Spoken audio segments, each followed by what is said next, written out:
Boa noite, sejam bem-vindos a mais um Giro Empresarial aqui na sua TV Claré. Hoje temos a honra de receber em nosso programa Glauber Marçal da Silva Rizzi, gerente-geral da Abrascabos em Rio Claro. Glauber, bem-vindo ao Giro Empresarial. Boa noite a todos, boa noite Zane, obrigado pelo convite, é uma honra poder estar aqui conversando um pouco com você e com todo mundo. Obrigado por aceitar o nosso convite. O Glauber é um empresário dessa nova geração, executivo dessa nova geração, que começa a assumir, já está há algum tempo assumindo postos importantes para o desenvolvimento de Rio Claro, de empresas brasileiras. Teve aqui, saiu de Rio Claro, voltou para cá e assumiu esse importante posto na Abrascabos. A Abrascabos que nasceu lá em 1985, ainda com uma unidade da Brastemp, né? Brastemp e Chicote, se não me falha a memória. Como foi esse início? Lá com o seu Fioroto, grande amigo Fioroto, quem eu mando um grande abraço também. Como foi o início da Abrascabos aqui em Rio Claro, ainda com o nome Brastemp? Na verdade, eu diria que a história da Abrascabos, hoje Abrascabos, é uma história extremamente linda, eu acho que extremamente, eu diria até motivadora. Naquela época, o grupo Brasmotor, que era proprietário da Brastemp, havia tomado uma decisão estratégica de tirar uma boa parte das fábricas do ABC, da Grande São Paulo, mover para o interior devido às forças sindicais e toda a problemática da época. E nessa época foi contratado então o Fioroto, fundador da empresa, para justamente fazer a migração da fábrica de máquina de lavar roupas de São Bernardo para Rio Claro, que tinha sido a cidade escolhida. E como ele queria fazer uma empresa que é hoje a Whirlpool aqui, né, que é a Brastemp de máquina de lavar roupa, queria fazer uma empresa extremamente diferenciada, extremamente já pensando no conceito de Lean. Ele falou, como que eu posso sair da onde eu estou, mover para uma cidade como Rio Claro, estou falando isso há mais de 30 anos, criar essa empresa sem ter uma mão de obra treinada. Em função disso, ele foi na época em suprimentos, né, no departamento de compras, e perguntou qual era na época o pior fornecedor deles. E eles foram unânimes em dizer que o pior fornecedor eram os fornecedores de redes elétricas, o famoso chicote elétrico, e de cordões de força. Então ele falou, eu vou justamente construir uma fábrica para fazer redes elétricas, cordões de força, para treinar a mão de obra, e a partir do momento que essa mão de obra estiver treinada, vai mais ou menos combinar com o final da fábrica, da construção da nova fábrica da Brastemp, eu migro essa mão de obra. E foi assim que surgiu. Então ele criou a Brastemp, unidade Chicotes, que hoje é Abrascabos, paralelamente construindo a fábrica da Brastemp Máquinas de Lavar Roupa. Quando terminou, efetivamente, parte da mão de obra migrou para a Brastemp Unidade de Lavadora, só que como a empresa estava indo bem, né, ele resolveu acabar transformando a empresa numa unidade independente, pertencente ao grupo, mas não mais uma Brastemp Unidade Chicotes, mas a Abrascabos, componentes elétricos e eletrônicos, pertencente ao grupo, e assim a gente continuou a nossa jornada. Então foi assim. Então hoje nós temos mais de 1.600 pessoas aqui, né? Atendemos mais de 3.200 pessoas, os familiares, graças ao ideal e ao sonho empreendedor do Fioroto. Isso é muito bonito. E desde o início eu acompanho, eu tive uma empresa de comunicação e lá no início eu prestava esses serviços ao seu Fioroto, né? E é interessante que desde aquela época, há 32 anos, ele já tinha uma visão bastante com um foco social correto, ecologicamente correto, visando o uso dos equipamentos de forma muito sustentável. Então ele já tinha uma visão muito moderna para a época, coisas que estão sendo praticadas hoje na maioria das empresas. O seu Fioroto já lançava a ideia naquela época, né? E você entra em que momento na Abrascabos? Eu até, em cima do que você está falando, eu acho que como você colocou essas ideias sociais ou ecológicas como moderna, eu conheço bastante o Fioroto e a postura nem sempre foi pensar na modernidade, porque hoje todo mundo fala isso como algo moderno, muito mais porque dá Ibope, né? mas simplesmente pelo fator de que era o correto e o certo a ser feito. Se o certo a ser feito é ser ecológico, é cuidado social, da maneira correta, que assim o seja, né? Então essa foi sempre a mentalidade dele, que eu diria que permeia na empresa. E permeia até hoje, transmitiu, que isso é muito bom. A minha história na Brascabos começou como estagiário. Na verdade, através do meu pai, eu estava na faculdade buscando algum estágio e ele conhecia o Fioroto. Acabou agendando uma reunião com o Fioroto e me apresentou, e o Fioroto na hora falou, então tá bom, vamos contratá-lo, me colocou como estagiário na área de manutenção. Assim eu fiquei um tempo, depois na época que terminou meu estágio, eu tive a oportunidade de ir para a Alemanha, fazer um estágio de 3 meses, curso de alemão, um estágio na universidade, voltei para o Brasil, e aí eu fui contratado pela Brascabos como engenheiro de manutenção.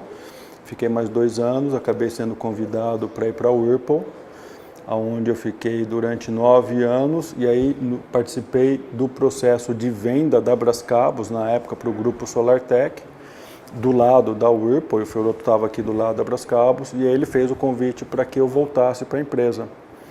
Então aí depois de 9 anos eu retornei a Brascabos e já estou aqui há 11 anos. Muito bom. Então, para que a gente possa entender, a Brascabos era uma empresa ligada ao Whirlpool, depois se tornou, na verdade não era ligada, ela era ligada à Brastemp, depois ela foi ligada ao Whirlpool, se tornou Brascabos e pertencia ao grupo da Whirlpool ou não? Era uma empresa independente já, a Brascabos? Antes de ser vendida para o grupo chinês. Pertenceu ao grupo Brasmotor, né, que chegou a ter as marcas Brastemp, Consul e Semer. Né, teve algumas outras, mas no mercado de eletrodoméstico era Brastemp, Consul e Semer. E o grupo era o Brasmotor. Esse grupo Brasmotor tinha uma joint venture com a Whirlpool. A Whirlpool acabou comprando 100% do grupo Brasmotor. Nessa aquisição, a Brascabos, assim como a Embraco, que pertenciam ao grupo, virou o Whirlpool, e assim a gente foi até 2006, quando então a Brascabos foi vendida do grupo Whirlpool no Brasil, né, que aqui no Brasil nem sempre foi muito conhecido o nome Whirlpool, né? Aí nós fomos vendidos por um grupo chinês chamado SolarTech.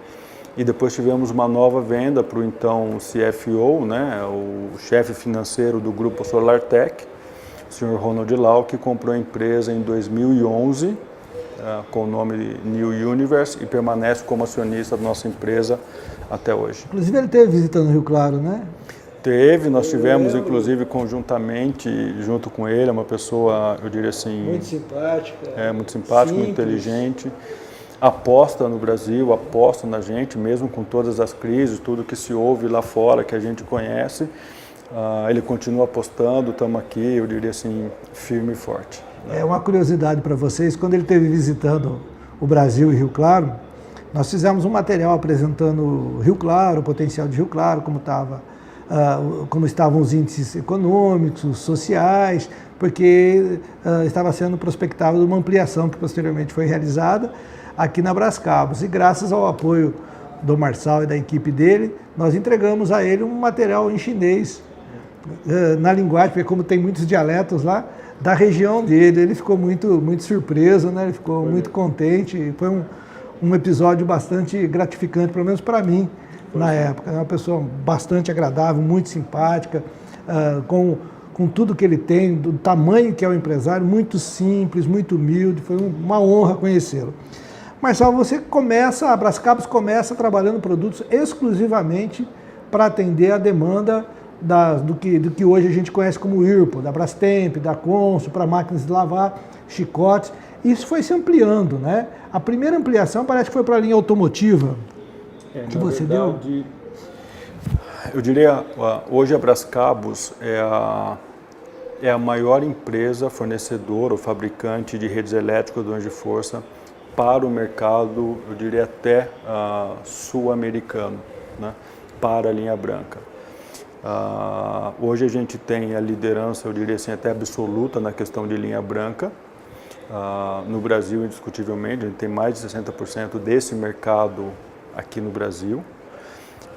E a gente fez algumas expansões de uma maneira, eu diria assim, muito interessantes e muito sustentáveis e saudáveis. Nós entramos para a linha automotiva, com grandes clientes como Valeo, Bosch, Continental, Brose, entre outros. Entramos também com a Mitsubishi. A Mitsubishi hoje é um cliente muito forte para a gente, muito representativo na linha automotiva.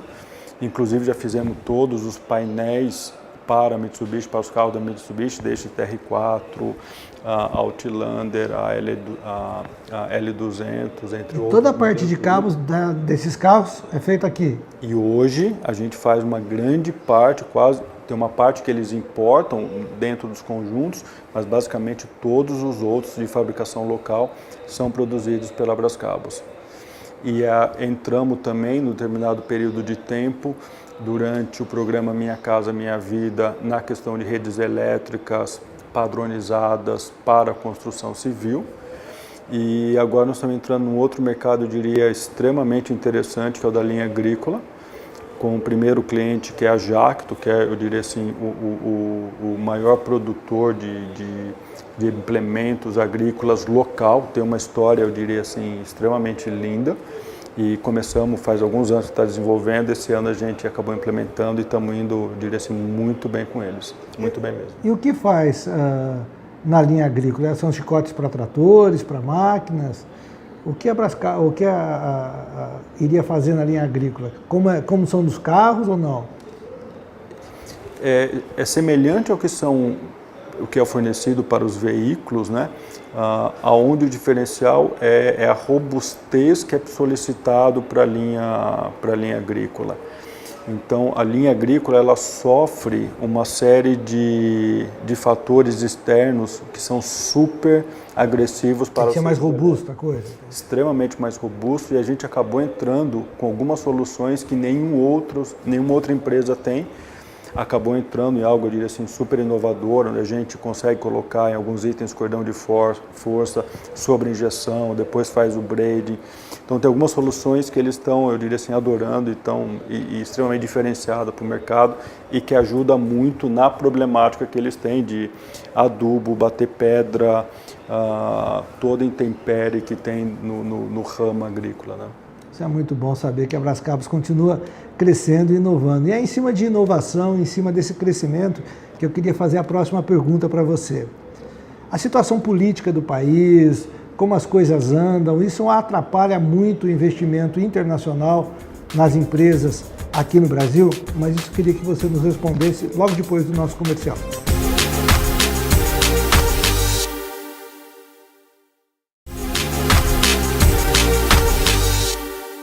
Estamos de volta com o nosso giro empresarial aqui na sua TV Claré, hoje recebendo Glauber Marçal da Silva Rizzi, gerente-geral do Grupo Brascabos. Antes do nosso intervalo, estávamos falando sobre os investimentos internacionais aqui no Brasil, nas empresas brasileiras. Se a situação política, se essa instabilidade econômica e social do país interfere nos investimentos internacionais, nas empresas que já estão aqui no Brasil. Eu acho que esse é um tema extremamente crítico, Zane. É notório que investimentos externos pararam de vir para o Brasil, né? E dificilmente vão voltar no curto prazo, né? Até pelas, como você mesmo comentou, instabilidades, problemáticas que a gente tem, que eu acho que seria um capítulo à parte dessa discussão. E o problema do não recebimento de investimentos, ou mesmo de não aporte de investimentos para as empresas, ou pelas empresas que estão aqui no Brasil, ao meu entendimento, é que você olha o mundo não vive essa recessão, né? Muito pelo contrário, tem países que estão muito bem, obrigado. E esses países continuam investindo, seja capital próprio, seja com investimentos de outros países. A partir do momento que eles continuam investindo e nós paramos de investir, e nós sempre fomos muito mais atrasados por N motivos, que também seria um outro capítulo a ser discutido, quando eles continuam investindo, nós atrasados, e a gente não investe, eles estão cada vez muito mais à nossa frente. fazendo com que a gente cada vez mais se torne obsoletos. E que qualquer recuperação de crise se torne extremamente mais complicada, porque como a gente concorre com empresas, com países que não pararam no tempo, evoluíram, investiram, se automatizaram, inovaram e aqui fica para trás. Eu diria quase impossível, é homérico fazer isso. E esse é um problema muito grave que a indústria no Brasil sofre, não tem milagre, né? Para você que está nos assistindo entender um pouco melhor, por que a gente fala tanto em investimento internacional, em vários programas nós temos falado isso?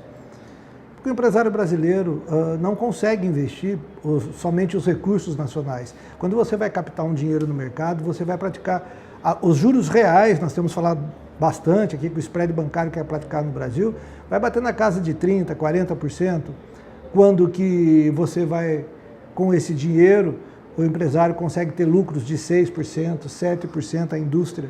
Então fica uma diferença muito grande para ele captar dinheiro a um preço muito mais alto do que aquele que ele vai conseguir lucrar com a sua produção. E, na verdade, os recursos internacionais, o investimento internacional torna-se fundamental para qualquer país como o Brasil, em desenvolvimento, que passa por uma, como você mesmo disse, por uma crise diferente dos outros países, parece que rema na contramão do mundo.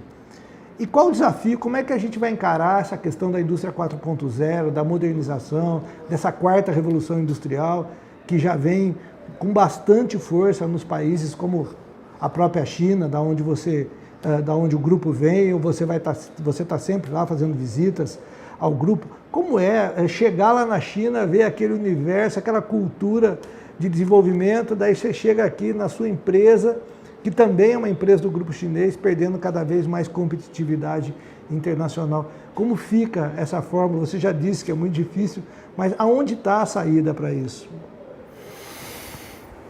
Eu acho que quando a gente discute saídas, né, eu acho que da saída teoricamente mais fácil, mais repleta de impedimentos, né, que é continuar com a bravura de se investir no país. Eu diria bravura porque é difícil achar um outro nome, e outro nome que não seja talvez ofensivo, do que é você ter uma empresa, ser empreendedor ou ter um negócio no Brasil. Então isso faz com que a gente nade contra a maré, investindo, e a gente vê ondas sempre contrárias a tudo isso, e aí faz até em relação à indústria 4.0, né? Que é um movimento extremamente forte, mas aqui no Brasil ainda super travado por N motivos. Mas é irreversível, né? Mundialmente. Eu diria que é irreversível, é extremamente necessário, extremamente não conhecido pelo nosso público, né?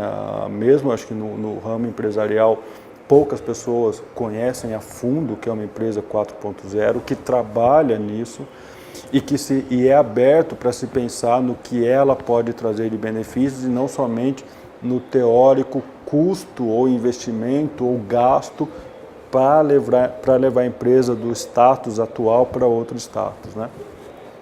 Eu acho que a gente tem outros problemas que são, eu diria, mais de ordem políticos, né?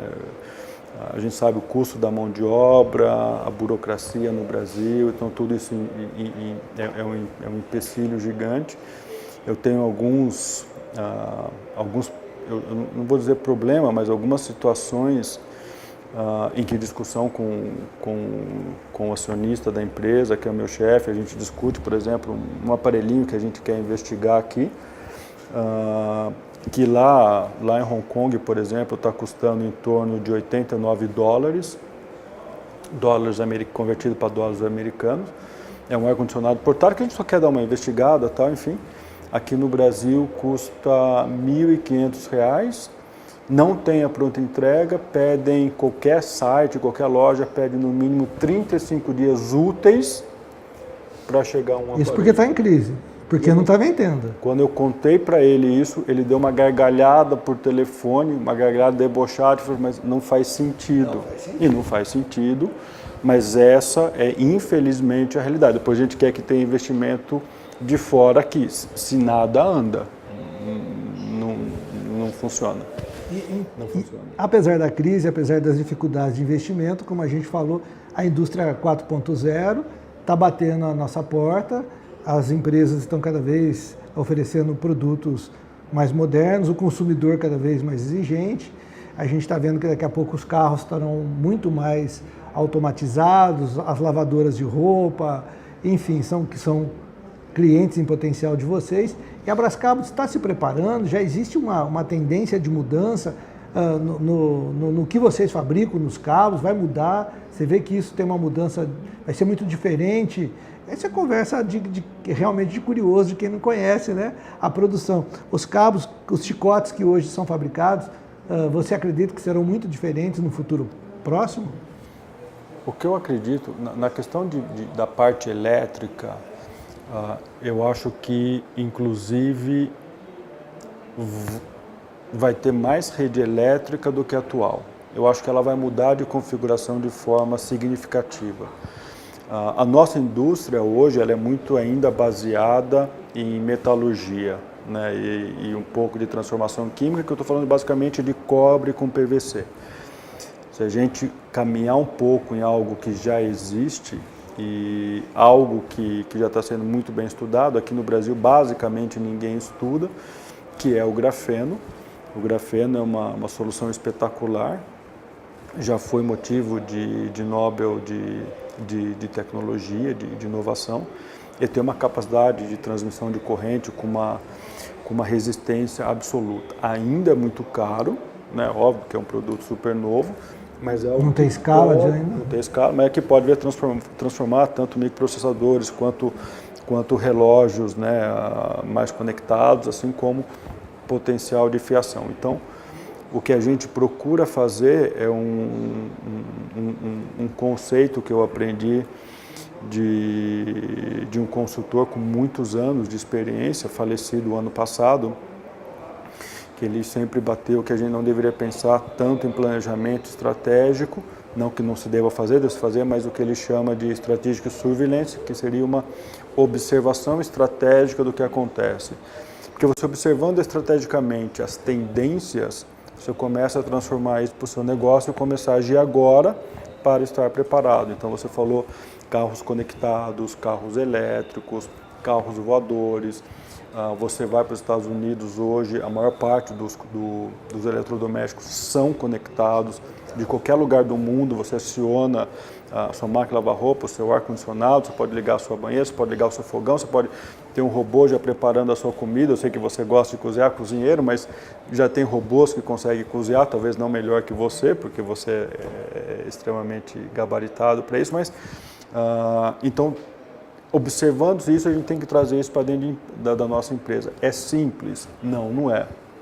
Até porque o que acontece lá até chegar aqui demora uma enormidade, tudo que você vai comprar é lotado de imposto, lotado de burocracia, mas no mínimo a gente tem que observar e começar a entender os possíveis efeitos do nosso negócio hoje. Então, a gente procura entender isso sim. Na sua opinião, a modernização, essa automação, os robôs colaborativos são inimigos do emprego? Eu acho que a maior falta de conhecimento falar que uma automação ou robotização é inimigo do emprego, né? Eu diria muito pelo contrário. É só vou pegar um exemplo de algo que nós citamos, a mecanização ou a automação da indústria agrícola, né? Se não fosse isso, a gente ainda estaria com boias frias, sofrendo com aquela vida... Qualidade de vida horrível. Horrível, e sem comida para alimentar a população. Sem comida para alimentar a população, né? E o que foi feito no campo agrícola acabou nos colocando como um dos países de maior potencial para exportação, um dos grandes países produtores, e isso só vem graças ao quê? A produtividade existente hoje no ramo agrícola. E a chegada da tecnologia no campo. Com tecnologia. Então, eu citei o exemplo da Jacto, né, mas a John Deere e outros também têm esse mesmo potencial. O que eles fazem é absurdamente admirável, né? Obviamente que tem essas forças, destrói emprego, mas isso para mim é uma ignorância no sentido da palavra, né, não ofensivo, mas ignorância no sentido de falta de conhecimento, do que isso significa efetivamente falando, né? Olha que antigamente, né, eu me lembro, talvez você não se lembre, né, para você, alguns anos atrás, fazer uma ligação telefônica, você tinha que sair com a sua bicicleta, com o seu cavalo, com o seu carro, ir até a telefônica, pedir uma chamada. Eu trabalhava na Telesp, você sabe disso. Sabe como é que funciona. E hoje, você puxa um celular e você faz uma ligação, acessa o seu banco, você faz tudo, né?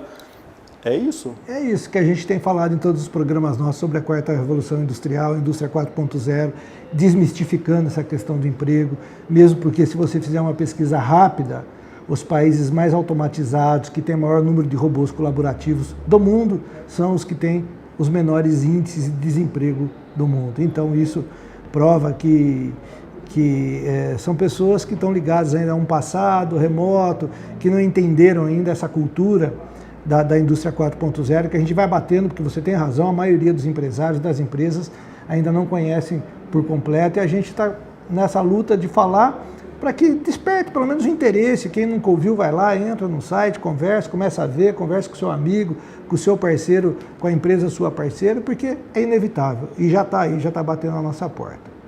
Marçal, a gente só tem a agradecer a sua presença aqui no nosso Giro Empresarial, foi uma honra recebê-lo. E, aliás, foi uma honra que você recebesse a gente na sua empresa. Deixe seu recado para quem nos assiste. Primeiro, eu que agradeço, Zaine, pelo convite. Acho que o recado que eu poderia deixar, ou ousar deixar, existe uma frase, na minha opinião, extremamente sábia, que é ouse saber.